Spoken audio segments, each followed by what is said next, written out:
are the top 3 tips? Are there some things that you see as patterns as a mentor and assessor? Are there some things that you have seen as patterns that you would say, okay, here are some things to look out for, and here are some tips that I have for you as you are applying for your MCC credential? I'm finding that there are 3 standout for me in the mentoring that I've been doing the last, actually, since the PCC markers came out. And by the way, you and I were both on the committee that helped to create those and launch them. So we go way back with those. And what has come to our, that was all about PCC at the time. What's happened now, the impact on MCC assessing is now we're realizing that the markers form the basic structure of a powerful conversation. Yes. And so the MCC then becomes the qualitative aspects that we're looking for in the demonstration of the science, if you will, of that the markers bring, to the table. So having said that, the 3 things that stand out for me, the 3 tips are: 1, establishing the coaching agreement bears a lot of learning and practice and deepening your skill set at the level of mastery. And so my recommendation is that you intend to help the client get to that deeper underlying the presenting issue right from the start. There's, with beginning coaches, there's been, I've discovered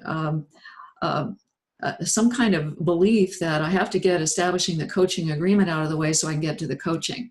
I know. The bottom line is establishing the coaching agreement is the coaching, so much so that done well, there's not much more to do, because the coach is processing through this deepening questioning of discovering the underlying issue.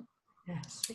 And then and that process takes, questioning what's important, what's meaningful to you about gaining that outcome, and then establishing the measure for success. Yeah. Based on that really core issue. And then so much work has been done that the rest of it just flows. Amen. And the designing actions may just flow. Yeah. If they're that motivated, jazzed about it, they'll go, oh, I can do this and this and this and this.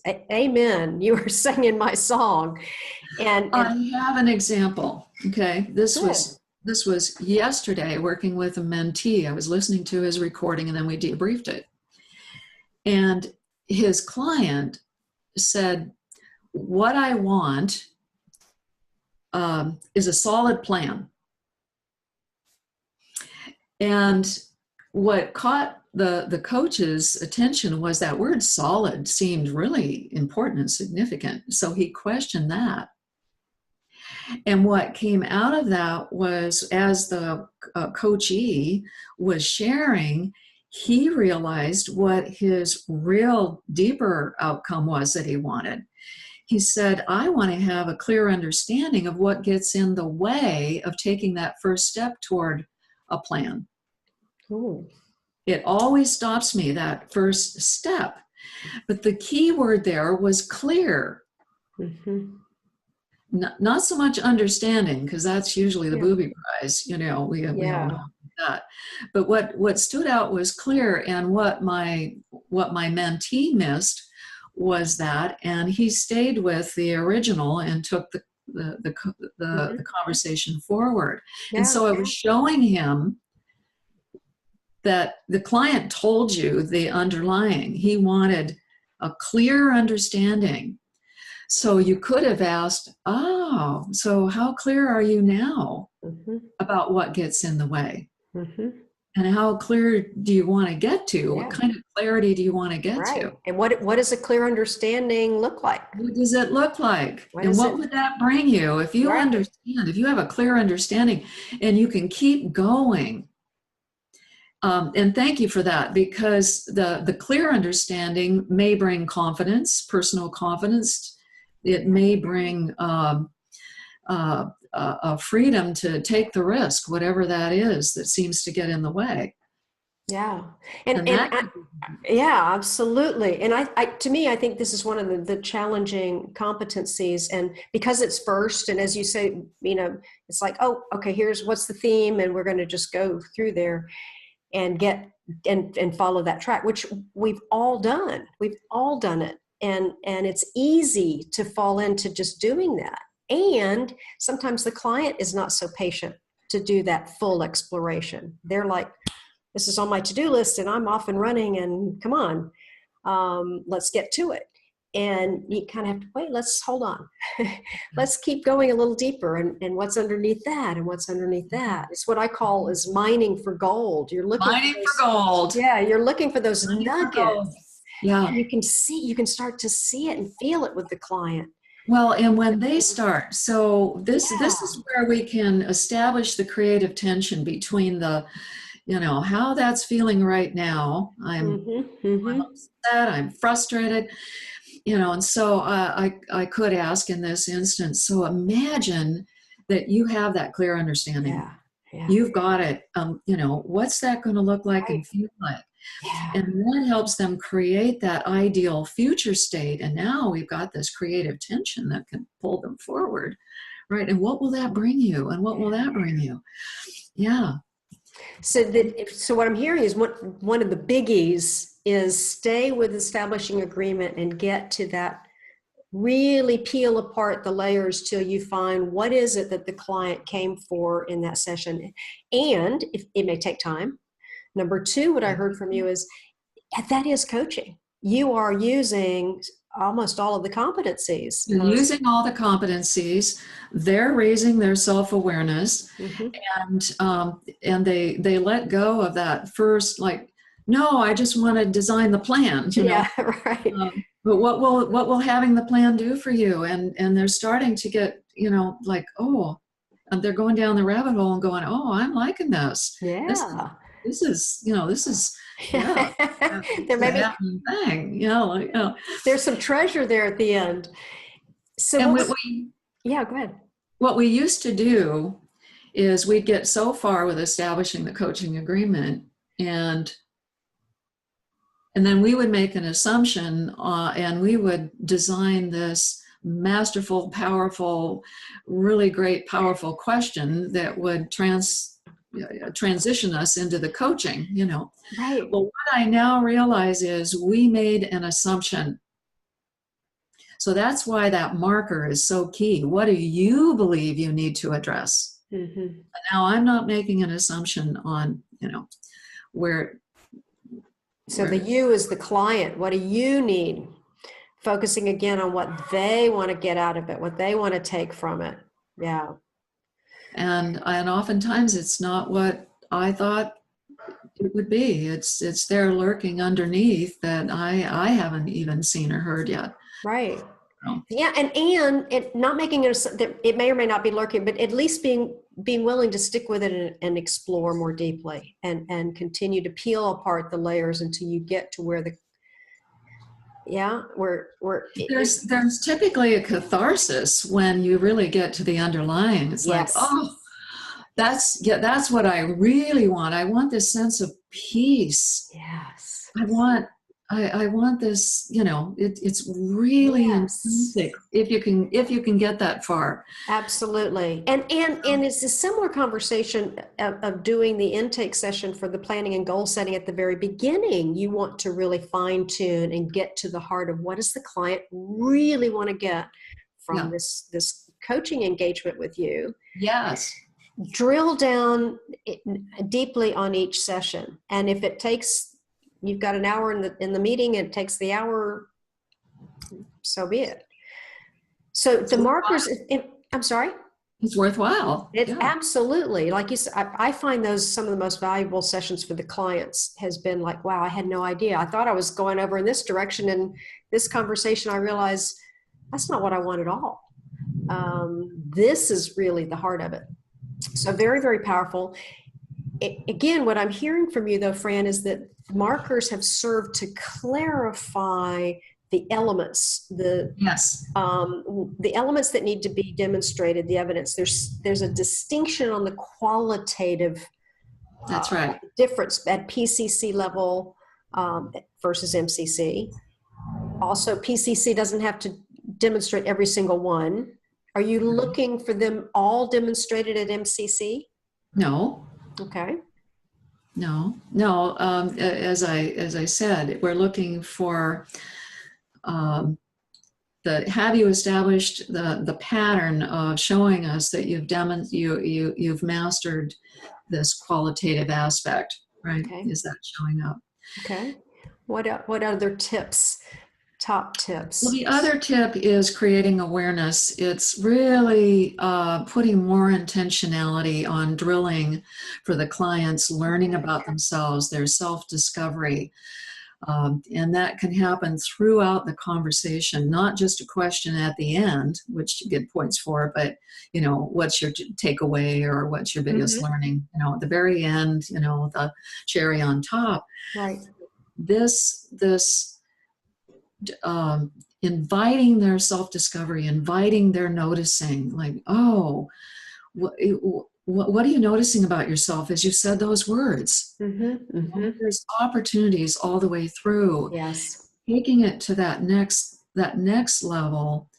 For example, when a client has an insight, you can tell they've had a shift and they've had an aha.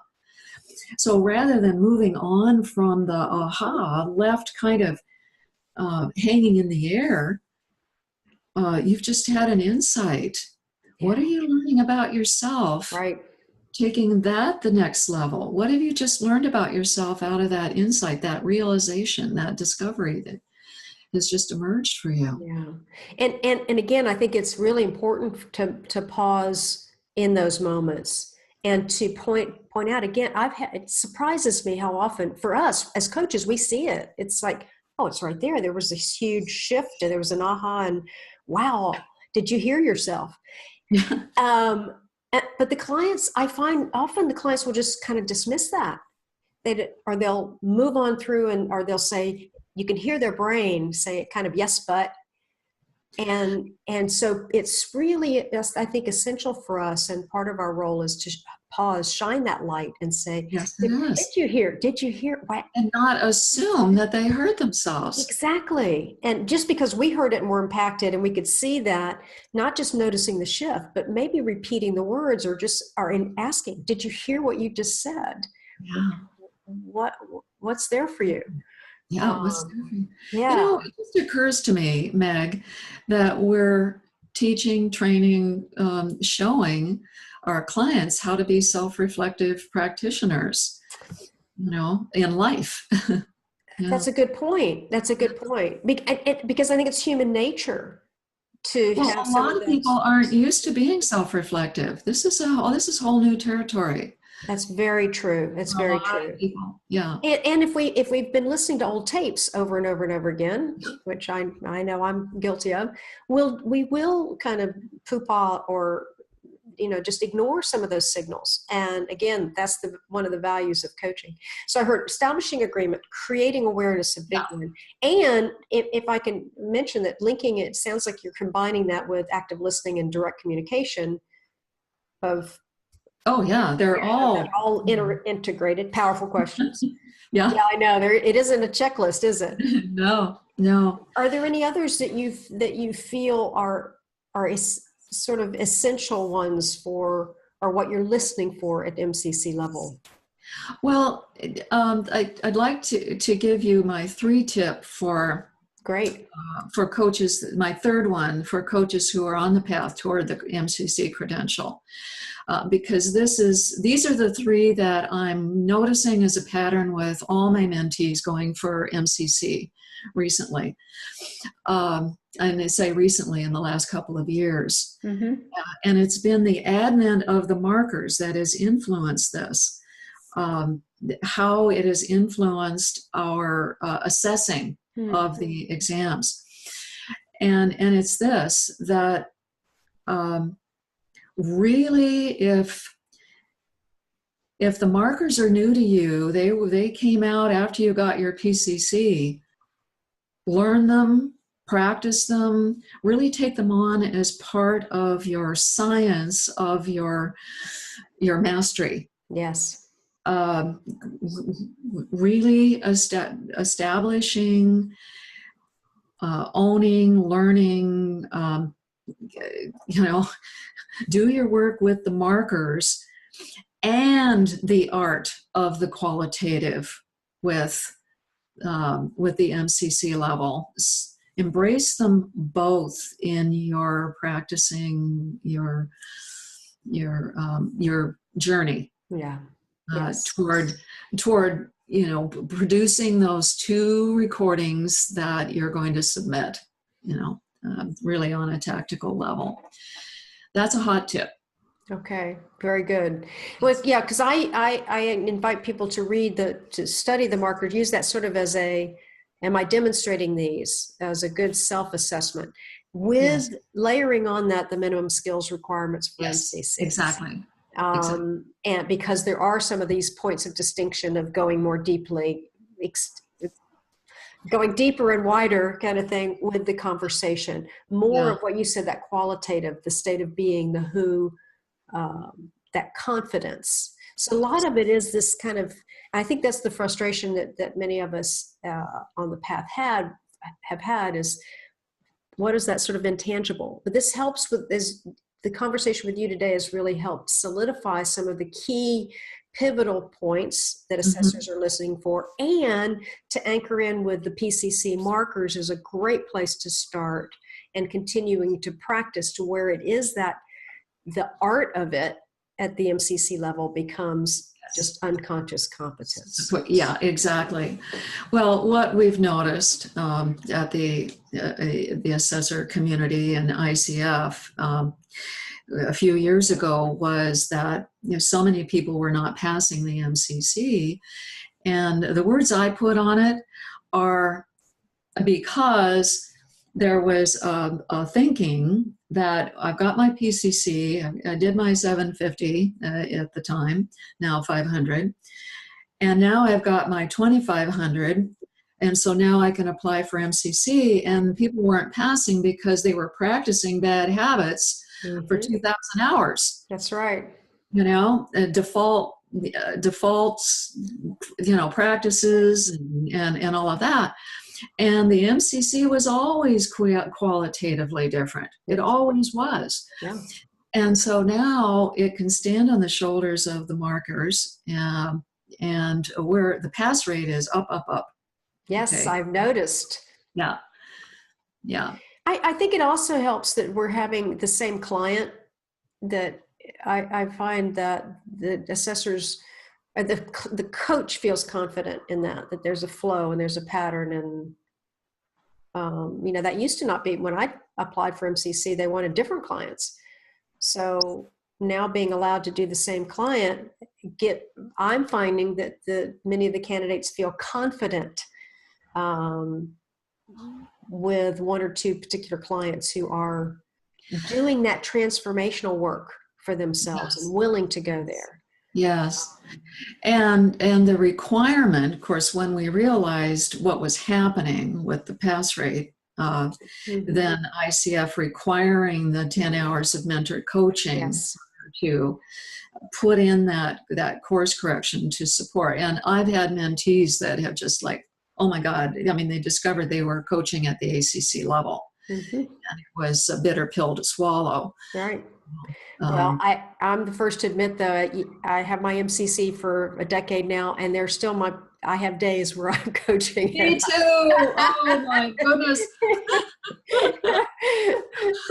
I say to myself, oh, thank goodness that wasn't, I didn't have an assessor listening into that conversation. Exactly. And I'll think, oh, that I did one thing well, and then the rest of it.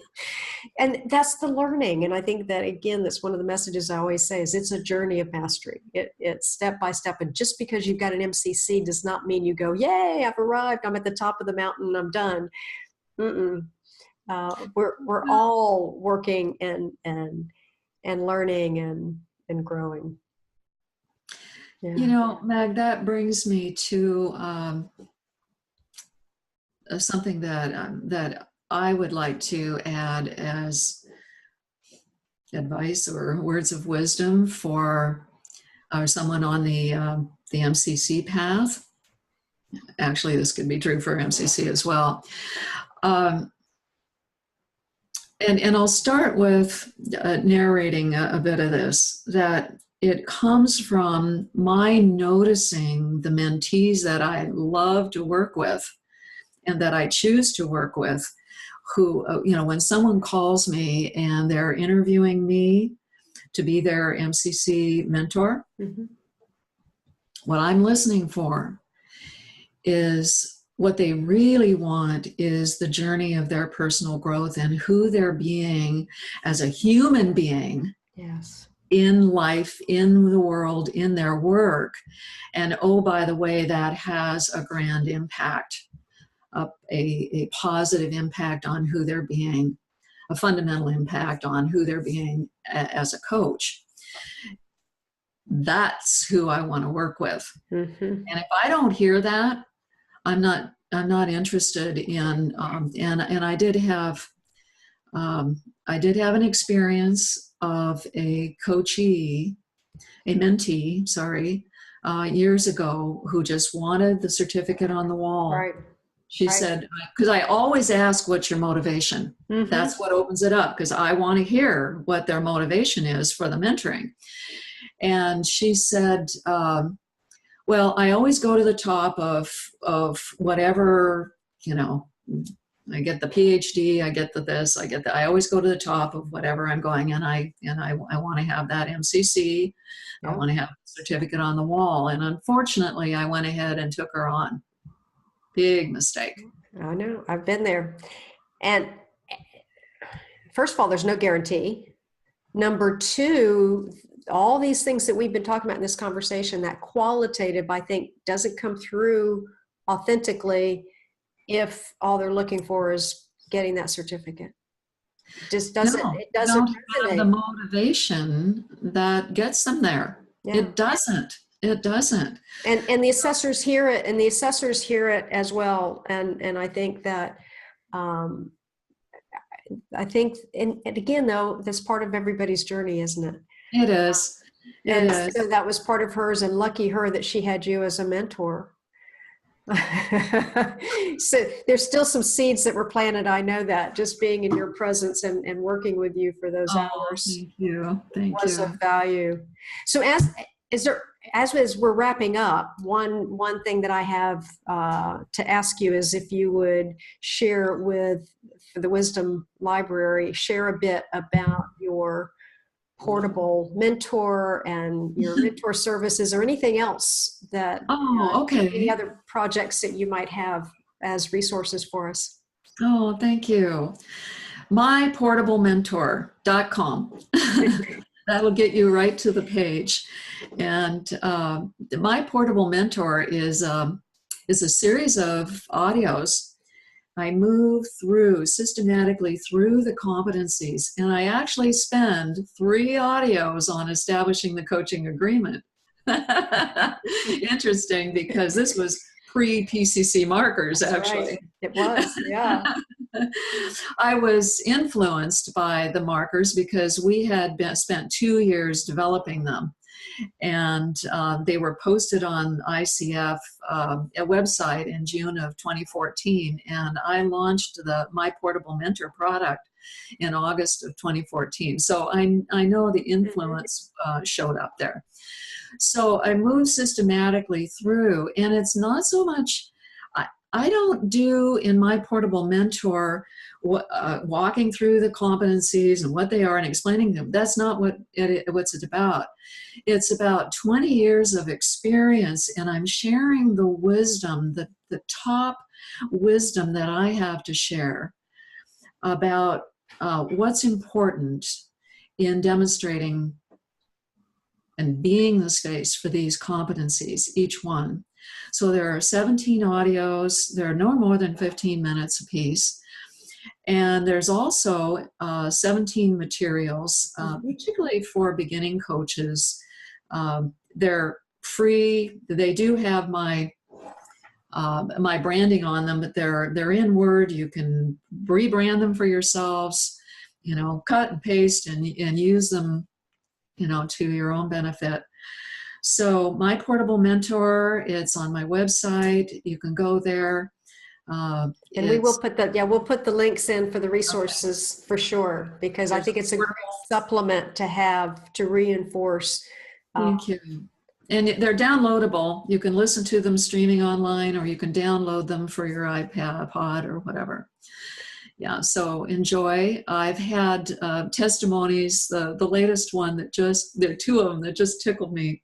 One was a student in a school where I'm director of training, and she was preparing for her AC the multiple choice exam. Oh, the CKA. The CKA, the multiple choice exam. Right. She was preparing for that, and she has test phobia, and she was so nervous. So she said, I listened to Fran's My Portable Mentor because just listening to her voice was so calming for me. It helped me get through the exam. That's great.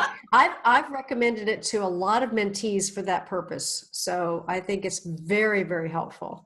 I love hearing your voice, but I miss seeing your shining face. So I'm waiting for the video series to come out. That's next. Yeah. I'm now developing Standing on the Shoulders of My Portable Mentor, and it's so basic that beginning coaches and master coaches at the experience levels continue to get value and benefit. Right.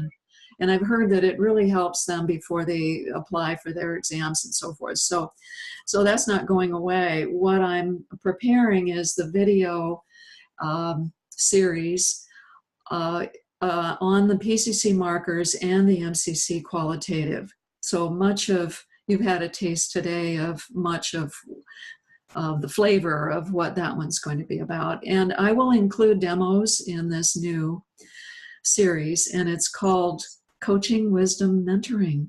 Oh, that's so exciting. I love it. That's coming.